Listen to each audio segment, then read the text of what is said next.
అనుమతులన్నీ రద్దయినప్పటికీ బహిరంగంగా గృహప్రవేశాలు చేయిస్తున్న green grace యాజమాన్యం పనులు నిలుపుదల చేయమని కార్పొరేషన్ అధికారులు ఉత్తర్వులు ఇచ్చినప్పటికీ అనధికారికంగా పనులు చేస్తున్న గ్రీన్ గ్రేస్ యాజమాన్యంపై చర్యలు తీసుకోకపోవడానికి కారణం అంబటి మురళికి ఎందుకు వంతపాడుతున్నారు? ఉన్నత స్థాయి కమిటీ వేసినా కూడా అక్రమ కట్టడాలపై ఎలాంటి చర్యలు తీసుకోకపోవడంపై ఆంతర్యం ఏంటి? గ్రీన్ గ్రేస్ యాజమాన్యం చేస్తున్న అక్రమాలు, అవకతవకల్ని ఎప్పటికప్పుడు తాను బయటపెడుతూ నిరంతరం పోరాటం చేస్తున్నప్పటికీ కార్పొరేషన్ సిబ్బంది చూసి చూడనట్లు ఎందుకు వ్యవహరిస్తున్నారు అని ధూళిపాళ్ల నరేంద్ర అన్నారు. నిన్న ప్రెస్ మీట్ పెట్టి కొన్ని అంశాలు ఆయన లేవనెత్తడం జరిగింది. అదేమంటే నేను ఆరోపణలు చేస్తున్నానని చెప్తున్నాడు. నేను ఒకటే చెప్తున్నాను, నేను ఆరోపణలు చేయటంలా నేను వాస్తవాలు తెలియజేస్తా ఉన్నా. ఆరోపణలకి వాస్తవాలకి చాలా తేడా ఉంది. ఎందుకంటే ఆయన మాటల్లోనే ఏం చెప్తున్నాడు, తీసుకున్న రైల్వే ఎన్ఓసి కానీ తీసుకున్న పర్మిషన్స్ అన్నీ కూడా 2015 సంవత్సరంలో ఆదిత్య ఇన్ఫ్రా తీసుకుందని ఆయన మాటల్లోనే ఆయన చెప్పాడు. ఆయన మాటల్లోనే ఏం చెప్తున్నాడు, రైల్వే ఎన్ఓసి అనేది ఆదిత్య ఇన్ఫ్రా G+4కి 4 బ్లాక్స్ కోసం తీసుకుందని. ఆ రైల్వే ఎన్ఓసి వాళ్ళకి ఇచ్చినప్పుడు రైల్వేకి సంబంధించిన స్థలం దగ్గర నుండి ఆదిత్య ఇన్ఫ్రాకి పర్మిషన్ ఇచ్చినప్పుడు దాదాపుగా 28 మీటర్ల దూరంలో నిర్మాణం చేయడానికి వాళ్ళకి పర్మిషన్ ఇచ్చారు. సో ఆదిత్య ఇన్ఫ్రా ఏదైతే ఇప్పుడు రైల్వే ఎన్ఓసి కావచ్చు, అలాగే ఎన్విరాన్మెంటల్ క్లియరెన్స్ కావచ్చు, ఫైర్ ఎన్ఓసి కావచ్చు, ప్రతిదీ కూడా తీసుకుంది ఆదిత్య ఇన్ఫ్రానే. ఆయన మాటల్లోనే చూస్తే మనకు అర్థమవుతుంది ఏంటంటే, రైల్వే వాళ్ళకు ఒక ప్లాన్ ఇచ్చారు. ఆయన మాటల్లోనే నిన్న చెప్పిన దాని ప్రకారం రైల్వే వాళ్ళకు ఒక ప్లాన్ ఇచ్చారు, ఎన్విరాన్మెంటల్ క్లియరెన్స్కి ఒక ప్లాన్ ఇచ్చారు, ఫైర్ వాళ్ళకు ఒక ప్లాన్ ఇచ్చారు. ఆదిత్య ఇన్ఫ్రా ఎప్పుడైతే ఈ ప్రాజెక్ట్ నుంచి తప్పుకుందో ఏలూరు జూట్ మిల్స్ వాళ్ళు వాళ్ళ ఓన్గా మొదలుపెట్టారు. ఏలూరు జూట్ మిల్లు వాళ్ళు మొదలుపెట్టినప్పుడు అంబటి మురళి యొక్క పాత్ర ఏంటి అంటే, అంబటి మురళి అనే వ్యక్తి ప్రాజెక్ట్ మేనేజ్మెంట్ కోసం రిక్రూట్ చేయబడ్డాడు ఏలూరు జూట్ మిల్స్లో. అంటే కన్స్ట్రక్షన్ సూపర్విజన్ కానీ మార్కెటింగ్ కానీ సూపర్వైజ్ చేయడానికి అంబటి మురళిని ఒక అగ్రిమెంట్ చేసుకున్నాడు ఏలూరు జూట్ మిల్తో. మరి ఈయన ఈ ప్రాజెక్ట్కి ఓనర్ ఎలా అయ్యాడని నేను అడుగుతా ఉన్నా. ప్రాజెక్ట్ మేనేజ్మెంట్ కన్సల్టెంట్గా ఉన్న వ్యక్తి అంబటి మురళి బజరంగ అర్బన్ ఇన్ఫ్రా పేరుతో ప్రాజెక్ట్ మేనేజ్మెంట్ కన్సల్టెంట్గా ఉన్న వ్యక్తి ప్రాజెక్టు ఓనర్ ఎలా అయ్యాడు? ఎందుకంటే ఆయన ఏం చెప్తున్నాడు, నన్ను ఒక ప్రముఖ బిల్డర్గా నేను వచ్చానని చెప్తున్నాడు నిన్న ప్రెస్ మీట్లో. ఆయన ఐ విల్ అప్రిషియేట్ దట్. ఒక ప్రముఖ బిల్డర్గా ఆయన వచ్చినప్పుడు, నువ్వు హై రైజ్ భవనం కడుతున్నప్పుడు ప్రభుత్వానికి సంబంధించి వివిధ డిపార్ట్మెంట్ల నుండి కావాల్సిన ఎన్ఓసీలు, పాటించాల్సిన నియమ నిబంధనలు తెలియకుండానే ఆయన ప్రముఖ బిల్డర్ అయ్యాడా? తెలుసు. ఆయన ఉద్దేశపూర్వకంగా, నేను గతంలో కూడా చెప్పా, 25/5/2023న ఆదిత్య ఇన్ఫ్రాకి 2015లో రైల్వే వాళ్ళు ఇచ్చిన ఎన్ఓసికి విరుద్ధంగా నిర్మాణాలు జరుగుతున్నాయని రైల్వే అధికారులు గుర్తించి వాళ్ళకిచ్చిన రైల్వే ఎన్ఓసిని రద్దు చేయడం జరిగింది. అది రద్దు చేసిన తర్వాత వెంటనే ఏదైతే ఏలూరు జూట్ మిల్స్ వాళ్ళు, ఆదిత్య ఇన్ఫ్రా ఆగిన తర్వాత ఏలూరు జూట్ మిల్స్ వాళ్ళు వాళ్ళ సొంతంగా ప్రాజెక్ట్ని టేక్ ఓవర్ చేశారో, ఈయన్ని ప్రాజెక్ట్ మేనేజ్మెంట్ కన్సల్టెంట్గా పెట్టుకొని వాళ్ళు రైల్వే ఎన్ఓసికి అప్లై చేస్తే దాన్ని కూడా రైల్వే అధికారులు తిరస్కరించారు. తిరస్కరించిన తర్వాత 5వ నెలలో 6వ నెలలో దాన్ని తిరస్కరిస్తే వెంటనే ఈయన 11వ నెలలో 11వ నెల November టెంటేటివ్గా around 5th or 10th మధ్య 2023 సంవత్సరంలో ఇర్రికవబుల్ జీపీఏ ఏలూరు జూట్ మిల్ నుంచి చేసుకున్న మాట వాస్తవమా కాదా? ఏదైతే ఆదిత్య ఇన్ఫ్రా రైల్వే ఎన్ఓసి రద్దు చేసినప్పుడు కానీ ఏలూరు జూట్ మిల్స్ సంబంధించి రైల్వే ఎన్ఓసిని తిరస్కరించినప్పుడు కానీ దానికి సంబంధించిన సమాచారాన్ని బజరంగ్ అర్బన్ ఇన్ఫ్రా లిమిటెడ్కి రైల్వే అధికారులు అందించిన మాట వాస్తవమా కాదా? అంటే ఆయన ప్రాజెక్టు ఓనర్గా మారినప్పుడు, ఇందాక నేను అడిగా, ప్రాజెక్టు మేనేజ్మెంట్ కన్సల్టెంట్గా ఉన్న వ్యక్తి ఓనర్గా ఎలా మారారని. ఎప్పుడైతే ఏలూరు జూట్ మిల్లుకు సంబంధించిన రైల్వే ఎన్ఓసిని తిరస్కరించడం జరిగిందో ఏలూరు జూట్ మిల్లుకు సంబంధించిన యాజమాన్యాన్ని అధికారం ఉంది కాబట్టి వాళ్ళని భయపెట్టి, నాకు అధికారం ఉంది, నేను రైల్వే ఎన్ఓసీలు కానీ పర్మిషన్లు కానీ తెచ్చుకుంటా, నేను కావాల్సిన చోట సంతకాలు పెట్టండి అంటే వాళ్ళకి 89 అపార్ట్మెంట్లు, ఇవాళ చూడండి 5 ఎకరాల 80 సెంట్లలో ఎవరైనా డెవలప్మెంట్కి ఇస్తే ఎన్ని వస్తాయి అపార్ట్మెంట్లు? సగం ఇస్తారు, కనీసం 50% వాటా ఇస్తారు. కానీ ఏలూరు జూట్ మిల్లు వాళ్ళకి కేవలం 89 అపార్ట్మెంట్లు మాత్రమే ఆయన ఇచ్చి ప్రాజెక్ట్ మేనేజ్మెంట్ కన్సల్టెంట్ అలా ప్రాజెక్టు ఓనర్ అయిపోయాడు 2023 నవంబర్ నాటికి. మరి ఆయన ఓనర్ అయ్యే నాటికే ఆ ప్రాజెక్ట్కి రైల్వే ఎన్ఓసి తిరస్కరించారనేది ఆయనకి తెలుసు. ఆయనకి సంబంధించిన సమాచారం కూడా వాళ్ళు ఏదైతే లేఖలు ఉన్నాయో ఆ లేఖల్లో బజరంగ్ అర్బాన్ని మెన్షన్ చేస్తూ కూడా వాళ్ళ కాపీలు పంపించారు. అంటే ఎవరెవరిని మోసం చేస్తున్నారు? అలాగే ఆయన ఇంకో మాట చెప్తా ఉన్నాడు, ఆయనకి ఆదిత్య ఇన్ఫ్రాకి ఎన్విరాన్మెంటల్ క్లియరెన్స్ ఇచ్చినప్పుడు, ఫైర్ ఎన్ఓసి ఇచ్చినప్పుడు కూడా వాళ్ళకి అధికారం ఉంది కాబట్టి పేర్లు యాక్చువల్గా అయితే ఆదిత్య ఎన్ఓసి ఇవ్వాలి పేరు ట్రాన్స్ఫర్ అవ్వాలంటే, సంబంధం లేకుండా వాళ్ళ ప్రభుత్వం వాళ్ళ అధికారంలో ఉన్నారు కాబట్టి నేమ్ ట్రాన్స్ఫర్ చేయించుకున్నాడు ప్రతిదీ కూడా. ఎన్విరాన్మెంటల్ క్లియరెన్స్ ఆయనే చెప్తున్నాడు, నేనేం చెప్తున్నాడు, ఎన్విరాన్మెంటల్ క్లియరెన్స్ నేను 600 అపార్ట్మెంట్స్ తీసుకున్నాను, నేను 500 కడుతున్నానని చెప్పి, అది వైలేషన్ కాదా? ఎన్విరాన్మెంటల్ క్లియరెన్స్ ఏ ప్రాజెక్ట్కి అయితే తీసుకుంటారో, ఏ డిజైన్కి అయితే తీసుకుంటారో, ఏ స్కోప్కి అయితే తీసుకుంటారో ఖచ్చితంగా దానికి విరుద్ధంగా నిర్మాణాలు జరిగితే ఈసీ క్యాన్సిల్ చేసే అధికారం ఉంది అని చెప్పి ఆయనకి ఇచ్చిన ఈసీలోనే ఉంది. అలాగే ఈసీ ఇచ్చినప్పుడు ఆయన ఖచ్చితంగా పొల్యూషన్ బోర్డు నుంచి సిటీఈ తీసుకోవాలి, సిఓఈ తీసుకోవాలి. తీసుకోవాలా? ఏంటంటే అధికారం ఉంది, ఆపేవాడు లేడు, నేను ఏదైనా చేయొచ్చు, ఏదైనా కట్టచ్చు.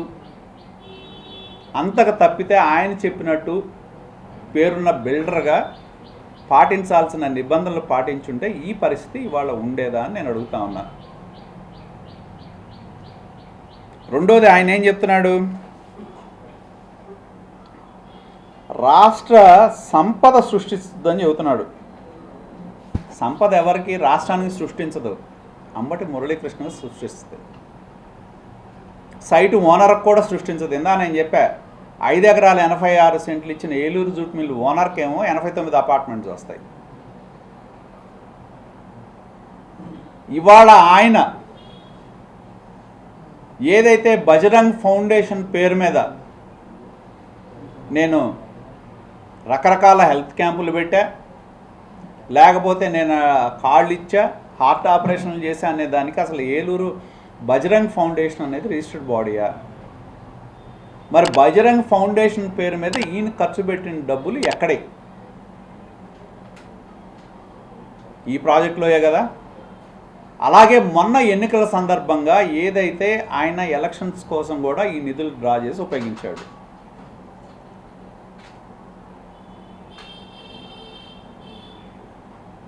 సంపద ఆయనకి సృష్టించింది కానీ రాష్ట్రానికి సృష్టించలా.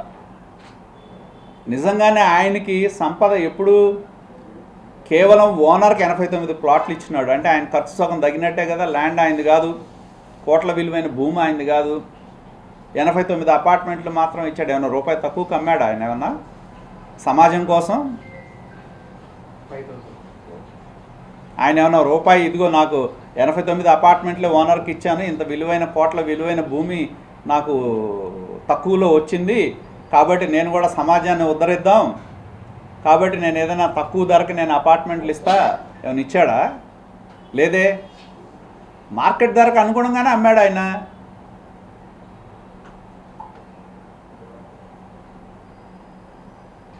కాబట్టి దీనిలో సంపద ఏంటి, సృష్టించడం ఏంటి, సమాజ సేవ ఏంటి? నువ్వు ఒక బిల్డర్గా ఉండి అనుభవం ఉందన్న బిల్డర్వి ప్రభుత్వ పరంగా పాటించాల్సినవి పాటించకుండా ఊరికినే ధూళిపాల నరేంద్ర అడ్డం పడ్డాడు, లేకపోతే ఇంకొకళ్ళు అడ్డం పడ్డారు. నాకు ఇంకోటి చాలా ఆశ్చర్యం కలిగించేది ఏంటంటే ఆయన ఏమంటున్నాడు, ఇదేదో కార్పొరేషన్ అంట నా చెప్పు చేతల్లో ఉందంట, ఏదో నేను ఇన్ఫ్లుయెన్స్ చేస్తున్నాను. నేను అనేది ఒకటే, కార్పొరేషన్లో మరి ఆదిత్య ఇన్ఫ్రాకు సంబంధించిన రైల్వే ఎన్ఓసి అనేది క్యాన్సిల్ అయితే, క్యాన్సిల్ చేసిన సమాచారం అనేది కార్పొరేషన్కి వస్తే మేము తెలుగు నాకు అంతకుముందే దానికి సంబంధించిన సమాచారం ఉంది, మేము ఎలక్షన్లు అయిన తర్వాత దానికి సంబంధించిన సమాచారాన్ని వెలికి తీస్తే కార్పొరేషన్కి వచ్చిన పేపరు కార్పొరేషన్లో ఎలా మాయమైంది? రైల్వే వాళ్ళు ఆదిత్య ఎన్ఓసికి సంబంధించిన రద్దు చేసింది కార్పొరేషన్ పంపిస్తే ఒక లేఖ రాశారు, అది కార్పొరేషన్ చేరినట్టు వాళ్ళకున్న టపాజ్లో రిజిస్టర్లో ఎంటర్ చేశారు. కార్పొరేషన్ ఫైల్లో ఎలా మాయమైంది చెప్పాలిగా ఆయన. అలాగే తర్వాత ఆయనకి పొల్యూషన్ సందర్భంగా ఇందాక నేను చెప్పినట్టు సిటీఈ కానీ ఈఓటీ కానీ లేకుండా మొదలు పెడితే ఒక్క పొల్యూషన్ డిపార్ట్మెంట్ ఏమన్నా ఇల్లు ఆపగలిగిందా? దాన్ని ఆపలేదు కదా. అలాగే ఇంకా చాలా విచిత్రం ఏంటంటే,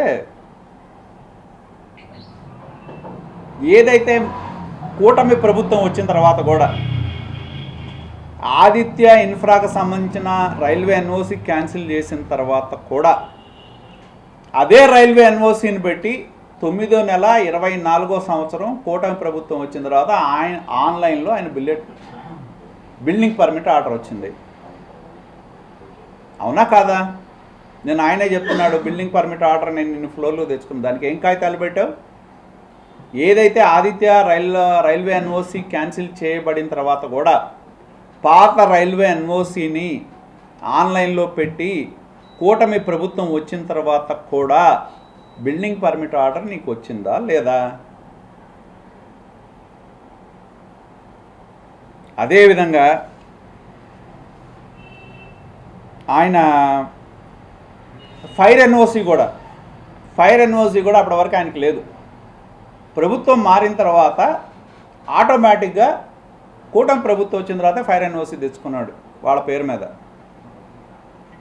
తర్వాత ఎంత అరాచకవాదులు అంటే వీళ్ళు, ఆదిత్య ఇన్ఫ్రా అనేవాళ్ళు ఫైర్ ఎన్ఓసికి పెట్టినప్పుడు, ఎందుకంటే నేను అనుకోవటం ఆ రోజుల్లో ఉన్న జాయింట్ కమిషనర్ ఈ భూమిని రిజిస్టర్ చేయొద్దని ఒక లెటర్ రాస్తే దాన్ని తప్పించుకోవటానికి తప్పుడు బ్లాక్ నెంబర్లు వేసి ప్రాపర్టీ రిజిస్టర్ చేశారు. ఇది నా ఆరోపణ. ఇందా నేను చెప్పిన వాస్తవాలు చేస్తే దాన్ని మళ్ళీ వీళ్ళు అధికారంలోకి వచ్చిన తర్వాత 19-24 మధ్య ఒక సర్వే లాగా చేయించుకొని ఇది బ్లాక్ 17లో రాదు, బ్లాక్ 16లో వచ్చుదని ఒక సర్వే రిపోర్ట్ తీసుకున్నారు.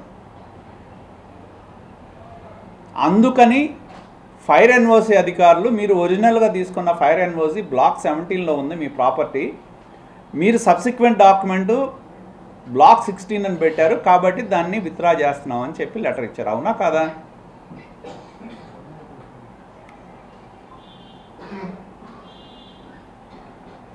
మరి నిజంగానే మాకు ఆయన చెప్పినట్టు కూటమి ప్రభుత్వం అధికారంలోకి వచ్చింది, ధూళిపాల నరేంద్ర ఇన్ఫ్లుయెన్స్ చేస్తున్నాడు అనుకుంటే ఇవన్నీ నీకు ఎలా వచ్చినాయి? బిల్డింగ్ పర్మిట్ ఆర్డర్ పాత రైల్వే ఎన్ఓసి పెడితే ఎలా వచ్చింది?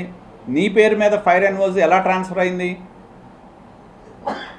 కూటమి ప్రభుత్వం వచ్చిన తర్వాత కూడా గ్రీన్ గ్రేస్లో నిర్మాణాలు జరిగినాయా లేదా? ఎలా చేశారు? రెండోది, నిజంగానే కార్పొరేషన్ నా కనుసన్నల్లో ఉంటే నేను ఒకటే అడుగుతున్నా, ఇది ఎప్పుడైతే కార్పొరేషన్లో ఆయన ప్లాన్కి అప్రూవల్ లేదని, రకరకాలుగా రైల్వే ఎన్ఓసి లేదని, అదేవిధంగా కార్పొరేషన్ సంబంధించి ఇంకొకటి నేను ఆయన ఏం చెప్తున్నాడు, ఆదిత్య ఇన్ఫ్రా వాళ్ళు ఆయనే చెప్తున్నాడు 134 స్క్వేర్ మీటర్స్ ఎంతో రిజిస్టర్ చేశారని. 60 అడుగుల మాస్టర్ ప్లాన్ రోడ్డు ఉంది. 60 అడుగుల మాస్టర్ ప్లాన్ రోడ్డుకి 804 గజాలు స్క్వేర్ మీటర్స్ రిజిస్టర్ చేయాలి. కేవలం 134 మాత్రమే రిజిస్టర్ చేస్తే కార్పొరేషన్ వాళ్ళు ఇంతే అడిగారు, నేను చేశానని అంటే నువ్వు కార్పొరేషన్ మేనేజ్ చేసినట్టు కదా ప్లానింగ్లో వాళ్ళని. మిగతా ఏదైతే 600 స్క్వేర్ మీటర్లు ఎక్కడ చూపెట్టాడు ప్లాన్లో? రైల్వే ప్రాపర్టీలో చూపెట్టారు. రైల్వే ప్రాపర్టీలో మిగతా 600 స్క్వేర్ మీటర్లు చూపెట్టి కేవలం 800 వాళ్ళు ఇవ్వాలంటే కేవలం 134 స్క్వేర్ మీటర్స్ ఇచ్చినా కూడా కార్పొరేషన్ అధికారులు మెదలకుండా కూర్చున్నారంటే అధికారులు నీతో కుమ్మక్కయ్యారా, నాతో కుమ్మక్కయ్యారా?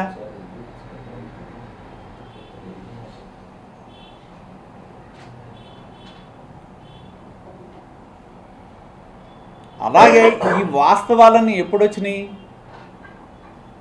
ప్రభుత్వం మారిన తర్వాత కొద్ది నెలల తర్వాత ఇవన్నీ ఏవైతే ఆయన చేసిన అక్రమాలన్నీ ఒకటొకటిగా వెలుగులోకి వచ్చినాయి. ఆయన నిన్నేమంటాడు, నేనేదో ఇన్ఫ్లుయెన్స్ చేస్తున్నాను కార్పొరేషన్ మీద అని నేను అడుగుతున్నా. ఆయనకి నేను అనుకోవడం మొన్న ఎవరో ఆ డైమండ్ బాబు డిప్యూటీ మేయర్ ఎవరో ఉన్నాడు, డిప్యూటీ మేయర్ ఆయనకి అడ్వకేటు.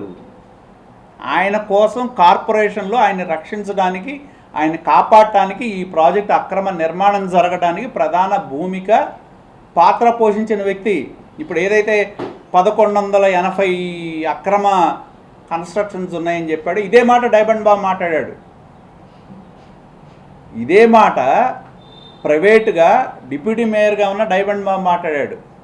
ఇదే డైమండ్ బాబు కార్పొరేషన్ అధికారుల మీద ఒత్తిడి తీసుకొచ్చి ఇప్పుడు కార్పొరేషన్లో రద్దు చేసిన ఎన్ఓసి కాగితం పోయినా ఫైల్లో లేకుండా, లేకపోతే ఈయన అక్రమ నిర్మాణం ఎటువంటి అనుమతులు లేకుండా జరిగినా దీని కార్పొరేషన్ వత్తాసేగా. ఈవెన్ మా ప్రభుత్వం వచ్చినా కూడా జరుగుతున్నాయి. నేను అదే చెప్తున్నా, కేవలం ఏంటంటే కొంతమంది అధికారులు ఖచ్చితంగా అతనితో కొల్యూడ్ అయ్యారని చెప్పడానికి ఎటువంటి సందేహం లేదు. ఎందుకంటే ఇది కమిషనరు ఇచ్చిన ఆర్డర్ ఎప్పుడు 7/1/2025 తర్వాత ఎవరినేసాడు, ఎప్పుడైతే ఇవన్నీ క్యాన్సిల్ అయిందో వర్క్ స్టాప్ ఆర్డర్ ఇచ్చారో ఇవన్నీ వచ్చిన తర్వాత ఒక ఆఫీసర్స్ని కమిటీ చేసి సూపర్వైజ్ చేయమన్నాడు వాటి నిర్మాణాలు కానీ అవన్నీ. అది 7/1/25 ఇచ్చారు. దానిలో ఒక 6గురితో కమిటీ చేశారు. దానిలో ఎవరున్నారు, additional commissioner chairman of the committee, city planar convener, deputy city planar member, executive engineer member, deputy commissioner 2 member, sanitary inspector Pattapuram area member.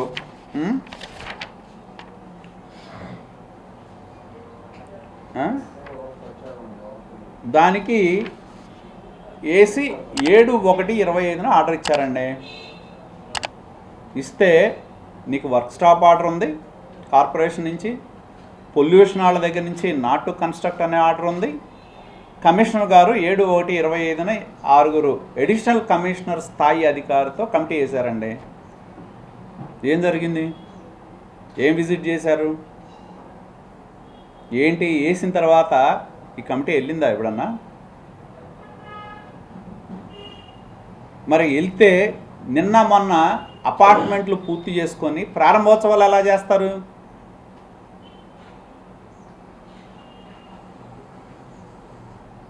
నేను అడుగుతున్నా సూటిగా, నిజంగానే ధూళిపాళ నరేంద్ర చెప్పినట్టు కార్పొరేషన్ మొత్తం నా చేతుల్లో ఉండి నా కనుసన్నల్లో నడిస్తే ఎలా జరుగుద్దని నేను అడుగుతున్నా.